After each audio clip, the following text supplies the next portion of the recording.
Hey everyone, welcome to my channel. Make sure to subscribe and join our haunted community. Hit the thumbs up if you're ready for tonight's scare, and don't forget to turn on notifications so you're never left alone in the dark.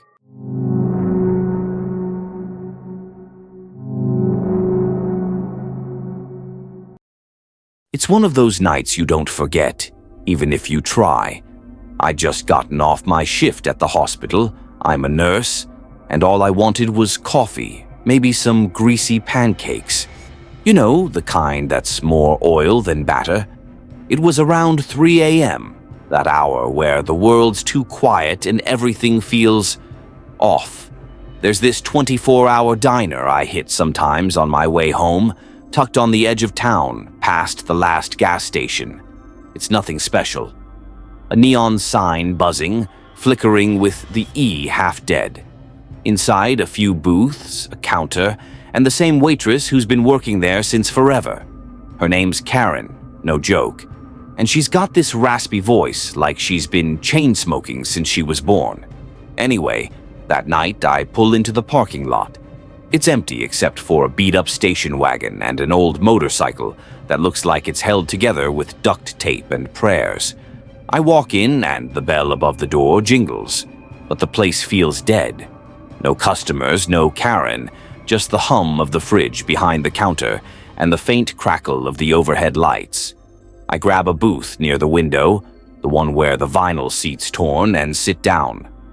I'm too tired to care about the menu, so I just wait, figuring Karen'll wander out from the back any second.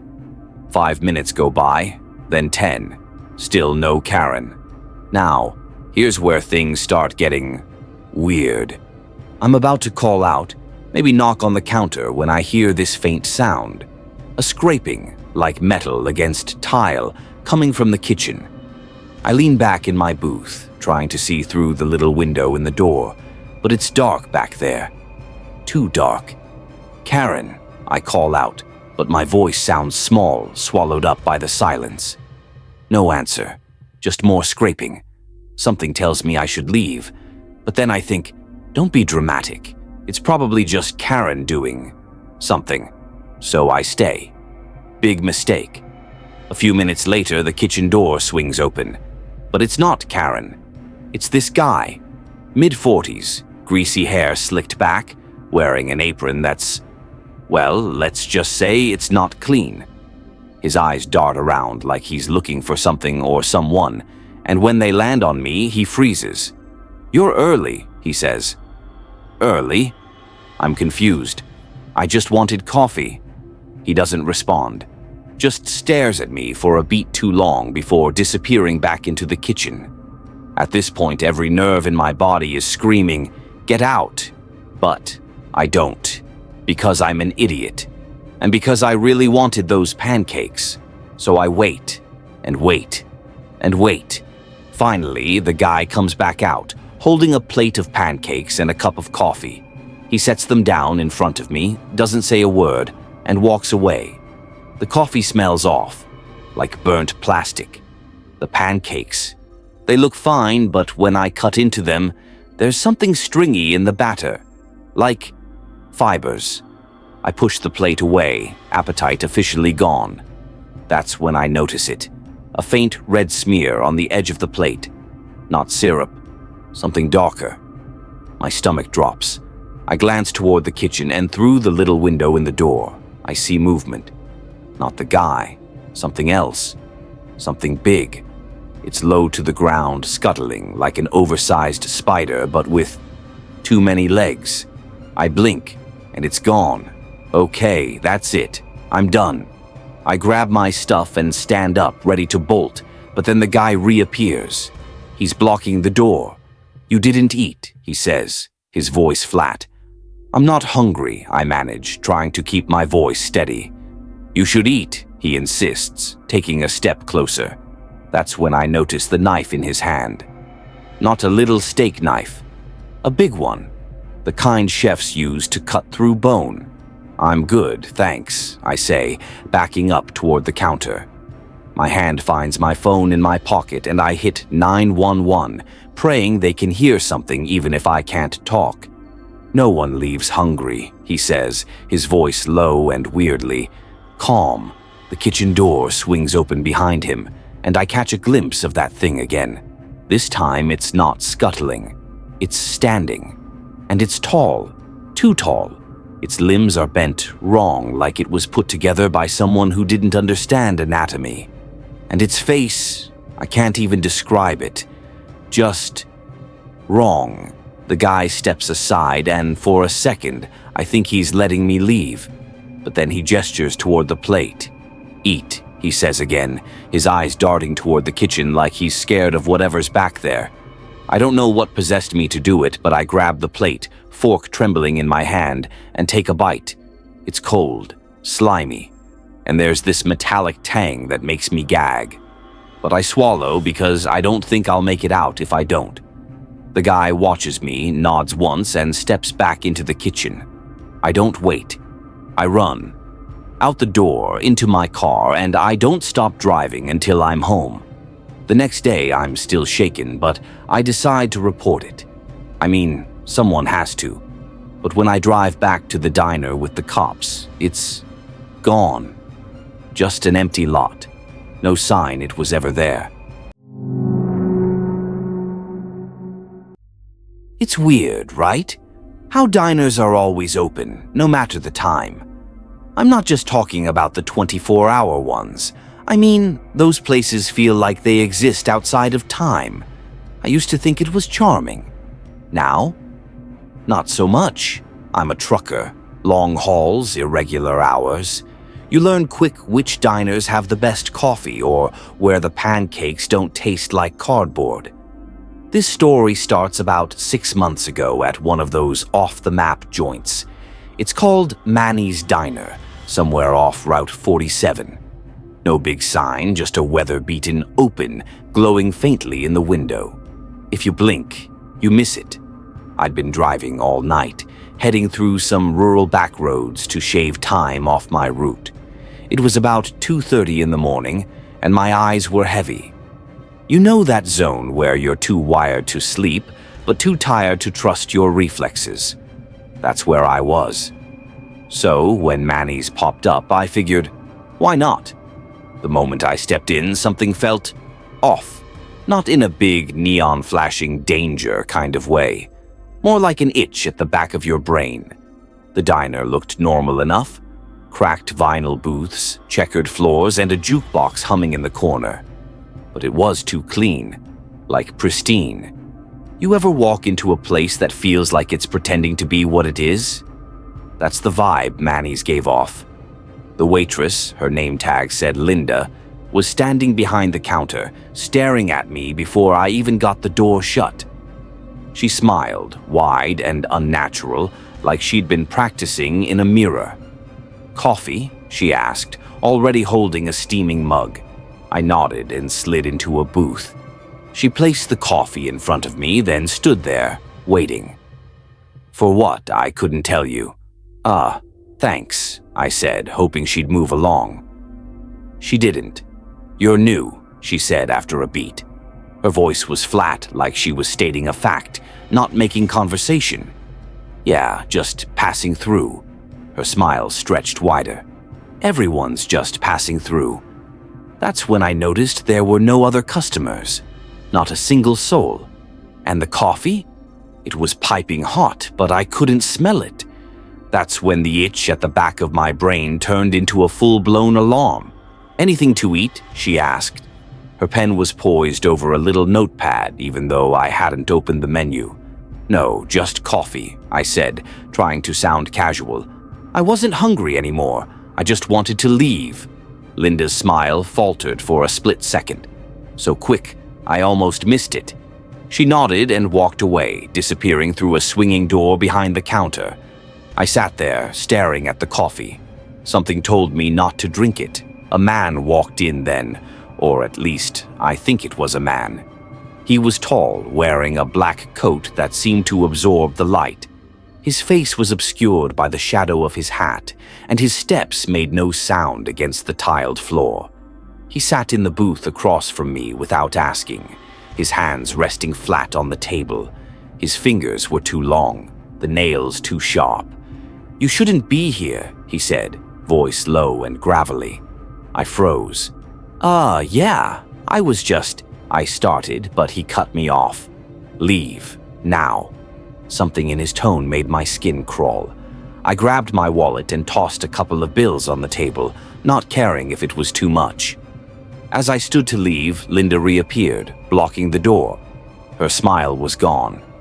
"You can't go yet," she said, voice tinged with something I can only describe as desperation. "You haven't finished your coffee." I didn't answer.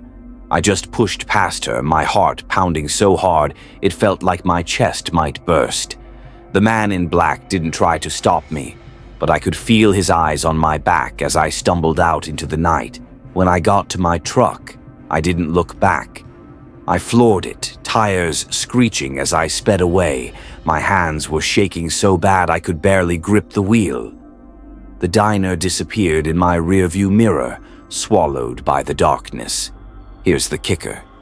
When I checked my route later, there was no Manny's Diner marked anywhere on the map. No glowing open sign. Nothing. I've driven that stretch of road a dozen times since, and it's like the place never existed. I don't know what would have happened if I'd stayed, but I'm not eager to find out. And that coffee? I swear to God, I can still taste it sometimes, bitter and wrong, like it's waiting for me to come back. So, if you're ever out on Route 47 and you see a little diner with a flickering, open sign, keep driving. Trust me on this one.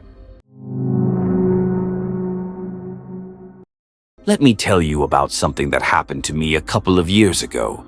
I used to work nights at this diner off the interstate, one of those places that stay open 24/7, promising a hot meal and coffee strong enough to keep truckers awake for another 300 miles. The thing about working graveyard shifts is you see all kinds of people. Some lonely, some weird, some just lost. But this one night, this one shift, I still can't shake it, no matter how much I try. It started around 1 a.m., the lull between the bar crowd and the truckers' early breakfast rush. I was alone on the floor. Denise, the cook, was in the back prepping for morning orders. It was quiet except for the buzz of the neon sign outside and the occasional hiss from the coffee pot. Then the bell above the door jingled. A guy walked in. Tall, wiry, probably late 30s. He had this look, you know the kind, like he'd been through some stuff. Clothes slightly wrinkled, boots caked with dry mud. But what got me was his face. Not dirty, not clean, just blank. Like he hadn't slept in days, but his eyes were sharp. Too sharp. He slid into a booth near the window and didn't even look at the menu. Just sat there, staring out into the parking lot, like he was waiting for someone. I walked over, put on my best, I'm not freaked out smile, and asked, "Coffee?" "Black," he said, voice low. That was it. No please, no thank you. Just black. I grabbed the pot and poured him a cup. As I turned to walk away, he said, "Don't leave the window." I stopped. "Excuse me?" "Don't leave it. Keep it in sight." He didn't look at me when he said it. Just kept staring outside, his hands wrapped tight around the coffee cup like he was trying to anchor himself. Sure," I said, figuring he was just another paranoid night owl. I headed back behind the counter but made a point to keep one eye on the guy. Something about him. It wasn't right. A few minutes passed. He didn't drink his coffee, didn't move. I busied myself wiping down tables and stocking napkins, but every time I glanced his way, he was still there, still staring. Then it happened. The parking lot lights flickered. Just for a second. You'd think that wouldn't be a big deal, right? But the second they did, he shot up out of the booth so fast his coffee spilled. "Did you see that?" he hissed, finally looking at me. "See what?" "Out there." He pointed toward the lot, finger trembling. "The lights. That means it's close." "What's close?" He didn't answer, just started pacing, muttering under his breath. I caught bits and pieces. Not again. Not tonight. Damn things faster now. Sir, are you okay? I asked, taking a cautious step toward him. Do you have a back exit? He snapped, eyes darting around the diner like a cornered animal. A back... What? Number, what's going on? Before he could answer, the bell over the door jingled again. Only, no one walked in. It just jingled, like someone pushed it and then changed their mind. The guy froze, his face pale as a sheet. Don't move, he whispered. His voice had this edge like a wire pulled tight, ready to snap. I'm not proud of it, but I froze. Something about his tone made my stomach drop. He was scared, and if he was scared, maybe I should be too. The lights in the parking lot flickered again, longer this time, and then through the diner's glass front, I saw it. At first, I thought it was just a shadow, maybe a stray dog or something. But no, this thing? It wasn't right, it moved wrong. Low to the ground, too fast, too smooth, like it was gliding. It stopped just outside the window, and for the first time I saw it clearly. It wasn't big. Maybe the size of a large dog, but it wasn't shaped like one. Its body was sleek, almost shiny, like wet leather. No fur. Just skin stretched too tight over something that didn't look entirely human or animal. And its face, I don't even know if you could call it a face. Just a hole. A gaping black hole where a mouth should be, the guy whispered. Don't let it in. What is that? I whispered back, my voice shaking. It's why I'm here, he said. It's been following me for days, weeks. I thought I lost it, but the creature pressed itself against the glass, and I swear I felt the diner's temperature drop. Its body, or whatever it was, started pulsating, like it was breathing. What does it want? I asked, trying to keep my voice steady. To get in, he said. It always wants to get in. I don't know what came over me, but I grabbed a knife from behind the counter. Not much, but it was something. What happens if it does? He didn't answer, just stared at the thing like he was trying to will it away. Then, as suddenly as it appeared, it was gone. 1 second pressed against the glass. The next, vanished. The guy let out a shaky breath and slumped back into the booth, his head in his hands. You're lucky, he said. It's not after you.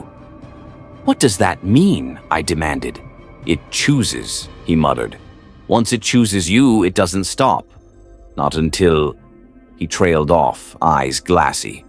I wanted to press him for more, but before I could, he stood up and tossed a crumpled 20 on the table. Thanks for the coffee, he said, heading for the door. Wait, I called after him. Where are you going? He paused, hand on the door. To keep moving, he said. That's all you can do. And then he was gone. I never saw him again. But sometimes, late at night, when the diner's quiet and the parking lot lights flicker, I wonder. Wonder if that thing is still out there. Wonder if it'll ever choose me.